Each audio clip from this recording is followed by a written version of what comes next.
মা থেকে মায়ের আদর পাইনি, বাবা থেকে বাবার আদর পাইনি, রাস্তায় অবহেলায় অনাদরে মানুষ হয়েছি, ভিক্ষা করে খাইছি। আমি খাই যখন একটু বড় হয়েছি তখন মনে করো কি লোকের বাড়ি বাড়ি কাজ করেছি, তা ভালো ভাত খেতে দেয়নি, পানি দেওয়া ভাত খেতে দিয়েছে আমাকে, তাই খেয়ে থেকেছি। গার্মেন্টসের এক ছেলের সাথে বিয়ে হয় ঢাকায়, সেই ছেলে এসে এখানে আমার সাথে সংসার 8 মাসের মতো করার পর বাড়ি গেছে, যে আর ফিরে আসেন।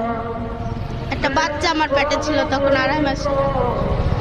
দুঃখের বিষয় কি 2.5 মাসের পেটে বাচ্চা নিয়ে আমি রাজমিস্ত্রির কাজ করেছি, কিন্তু ওই ছেলে আজ পর্যন্ত আমাকে কোনো সময় মা বলে পরিচয় দিতে চায় না। আন্টি, আপনার সন্তান যখন আপনাকে মা বলে পরিচয় দেয় নাই, তাহলে আজকে আমি আপনাকে মা ডাকছি।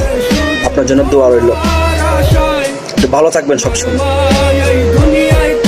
আজকে থেকে মনে করেন আমি তো আপনাকে দেখি না কখনো, আজকে দেখলাম আপনার ভিডিওটা, আপনাকে